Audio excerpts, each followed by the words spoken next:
Assalamualaikum warahmatullahi wabarakatuh.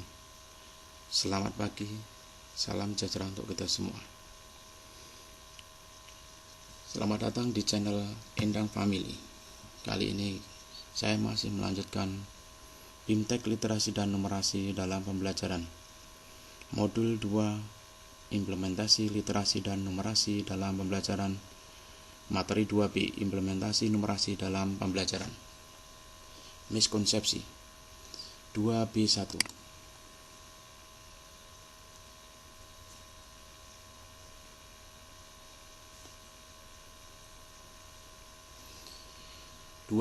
Miskonsepsi implementasi numerasi dalam pembelajaran.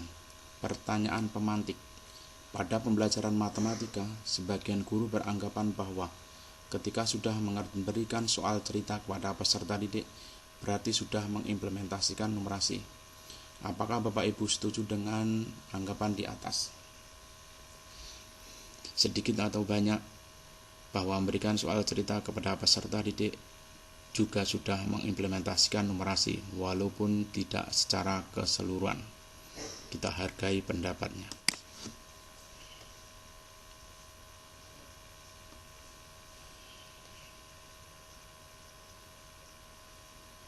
Miskonsepsi implementasi numerasi dalam pembelajaran. Silakan Bapak Ibu guru mencermati bahan bacaan berikut ini. Bahan bacaan ini dapat Bapak Ibu unduh dan dibaca secara mandiri. Silakan gunakan navigasi yang ada. Keterangan icon pada bahan bacaan dari kiri ke kanan. Tanda minus untuk mengecilkan tampilan materi. Tanda plus untuk memperbesar tampilan materi. Tanda kotak untuk menampilkan materi full screen. Tanda panah untuk mengunduh materi. Ada 2 halaman.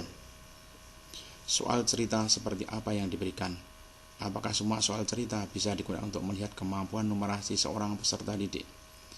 Apakah soal numerasi harus selalu berbentuk soal cerita?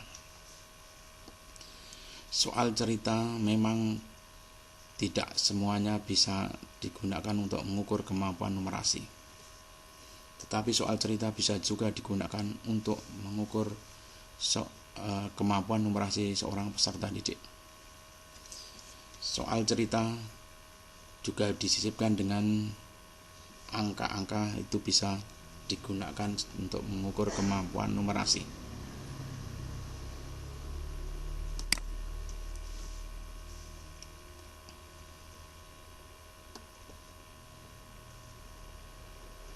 Miskonsepsi implementasi numerasi dalam pembelajaran penutup.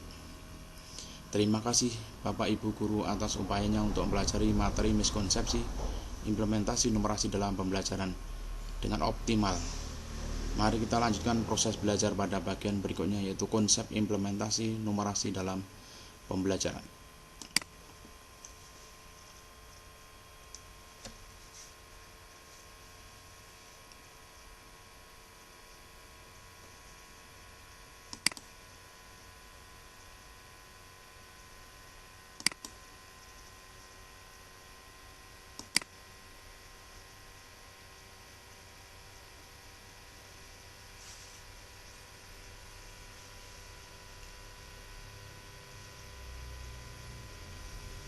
B2.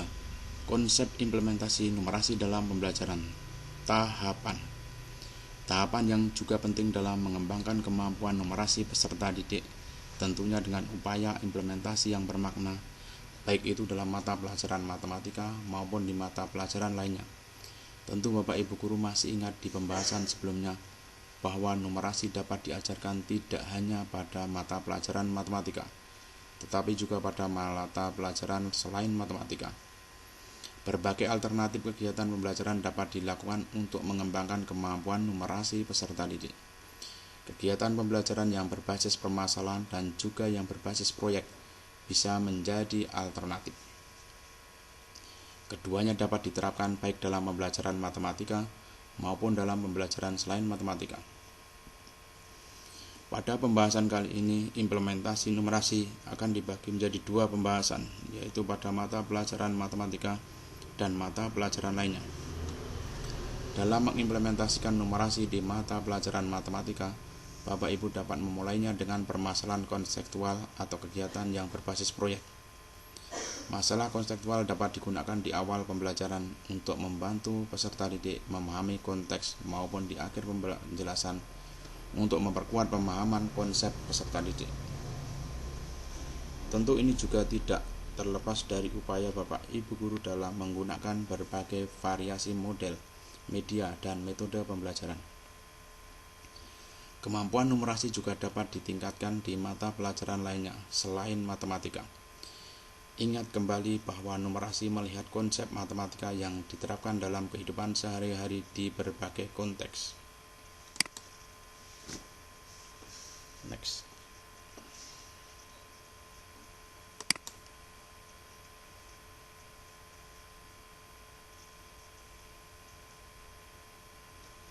Bahan bacaan. Beberapa ide penerapan numerasi baik dalam pembelajaran matematika maupun mata pelajaran lainnya dapat Bapak Ibu baca pada bahan bacaan berikut ini. Bahan bacaan ini dapat Bapak Ibu unduh dan dibaca secara mandiri. Silakan gunakan navigasi yang ada. Keterangan icon pada bahan bacaan dari kiri kanan, tanda minus untuk mengecilkan materi, tanda plus untuk memperbesar tampilan materi, tanda kotak untuk menampilkan materi full screen, tanda panah untuk mengunduh materi. Ada 13 halaman implementasi numerasi dalam pembelajaran.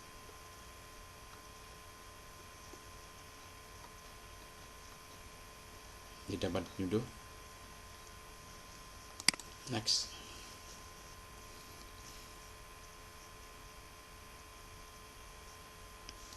Tugas untuk menampilkan Bapak dan Ibu dalam mengimplementasikan numerasi dalam mata pelajaran yang diampu.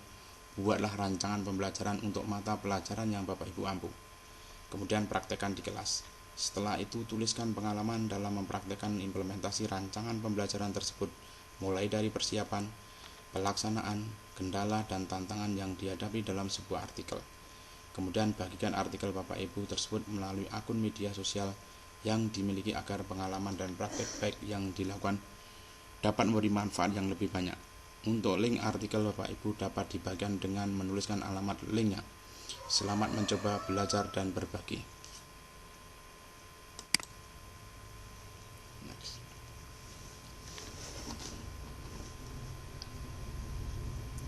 Penutup. Terima kasih Bapak Ibu Guru atas upaya untuk mempelajari modul implementasi numerasi dalam pembelajaran dengan optimal. Mari kita lanjutkan proses belajar pada bagian berikutnya, yaitu studi kasus.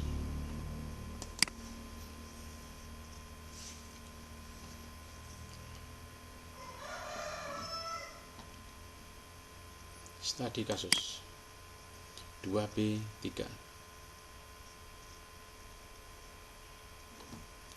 2B3 studi kasus implementasi numerasi dalam pembelajaran. Kasus 1. Tonton dan amati video pada tautan berikut ini.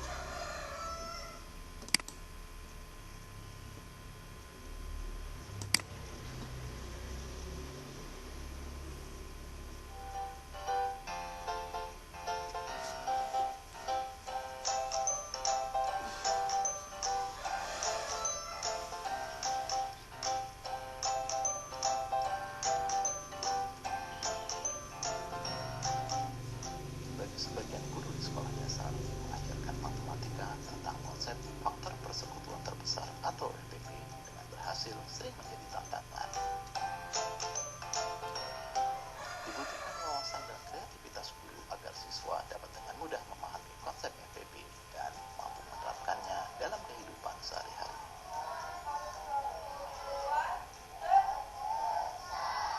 Salah satu ide kreatif yang bisa dicontoh adalah praktik baik yang dilakukan oleh Ibu Erna, guru SD Mojo Karang di Kecamatan Mojosari, Mojokerto, Jawa Timur.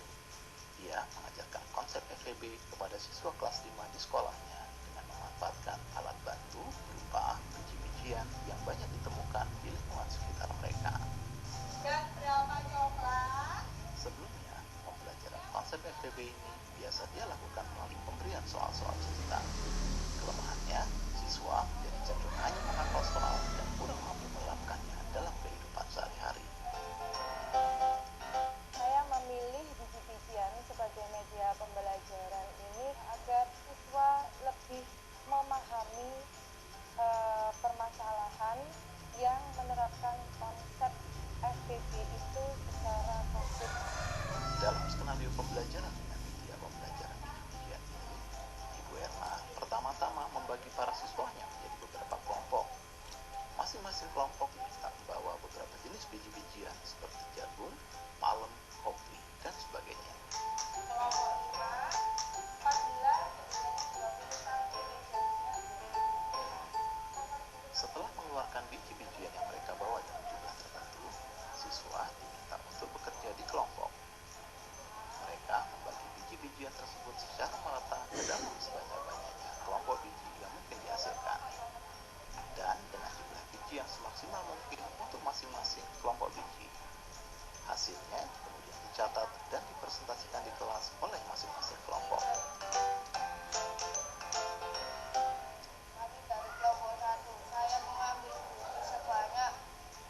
menjelaskan hasil temuan mereka ke anggota kelompok lain yang datang ke kelompok mereka.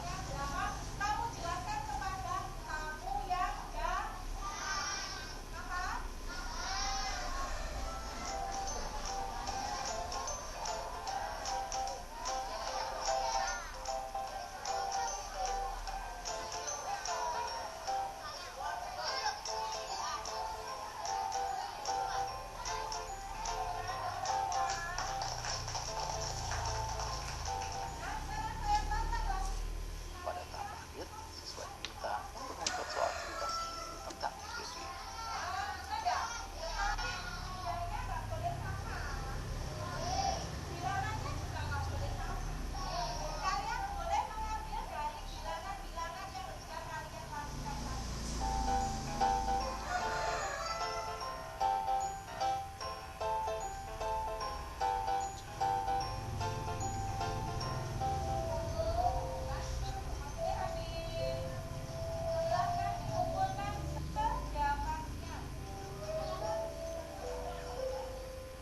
Dibandingkan dengan tahun lalu, pembelajaran FEB dengan media video mampu meningkatkan partisipasi siswa dalam proses pembelajaran dan penguasaan mereka terhadap konsep FEB.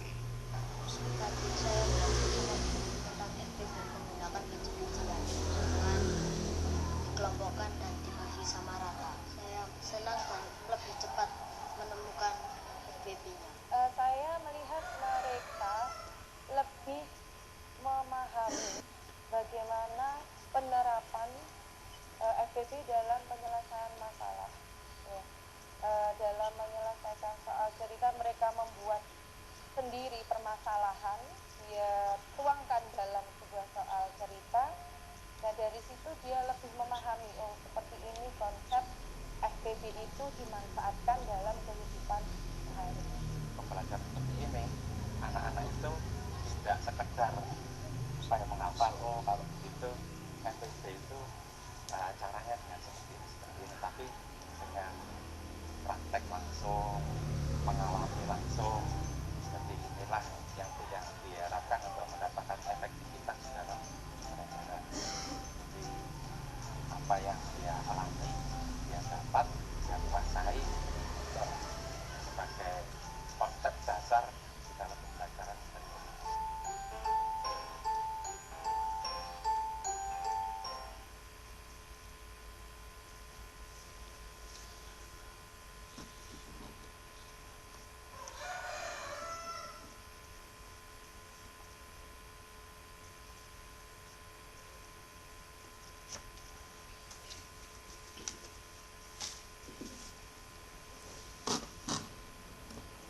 Kasus 2, situasi COVID-19 di Indonesia masih terus menunjukkan peningkatan.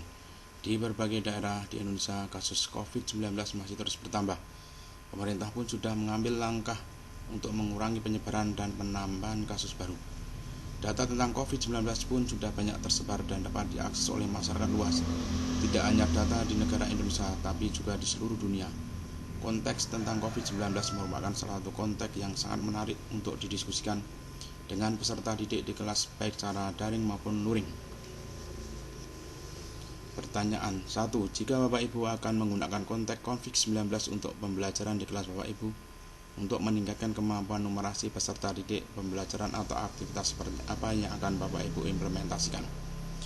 2. Adakah permasalahan COVID-19 yang akan Bapak Ibu angkat sebagai konteks dan aktivitas pada pembelajaran tersebut? 3. Bagaimana tahapan pembelajaran yang akan dilakukan untuk mengembangkan kemampuan numerasi peserta didik pada pembelajaran ini? 4. Bagaimana Bapak Ibu mengukur peningkatan kemampuan numerasi peserta didik pada pembelajaran tersebut? Kasus 3. Untuk mengembangkan kemampuan literasi dan numerasi peserta didik, beberapa guru mata pelajaran yang berbeda berkolaborasi untuk menyusun pembelajaran berbasis proyek. Guru bersama-sama menentukan proyek dan langkah pembelajaran yang akan dilakukan oleh peserta didik. Pertanyaan 1. Bagaimana menurut Bapak Ibu mengenai rencana pembelajaran seperti tersebut di atas? Apakah pembelajaran tersebut dapat membantu meningkatkan kemampuan literasi dan numerasi peserta didik? 2. Jika Bapak Ibu akan melakukan hal yang sama seperti tersebut di atas, pembelajaran seperti apa yang akan Bapak Ibu kembangkan untuk meningkatkan kemampuan literasi dan numerasi peserta didik?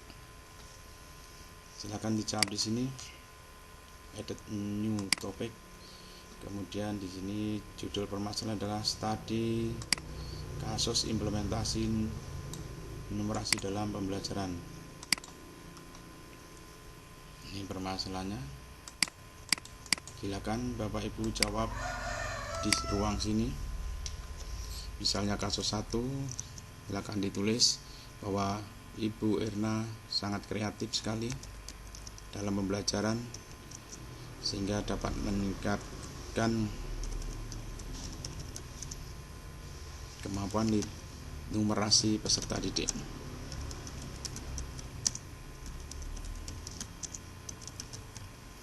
Kasus kedua COVID-19, yaitu bagaimana menampilkan data-data tentang COVID-19 dan cara mengurangi lonjakan dari kasus COVID-19.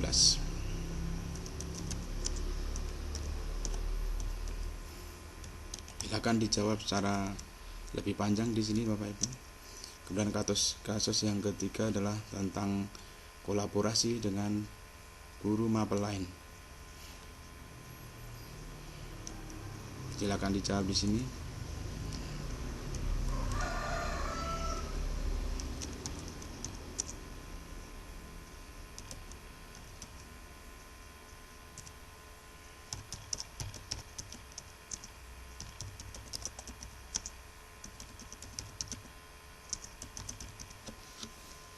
Secara panjang juga boleh, pendek pun juga boleh. Kemudian post to forum untuk mengirimkan jawabannya.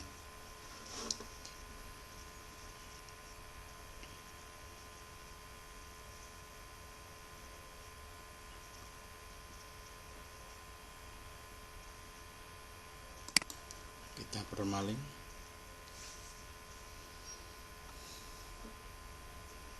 Back to cost.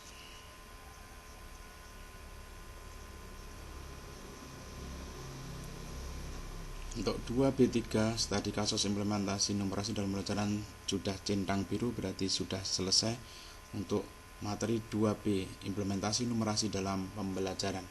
Demikian tadi, mudah-mudahan bermanfaat. Sekian, assalamualaikum warahmatullahi wabarakatuh.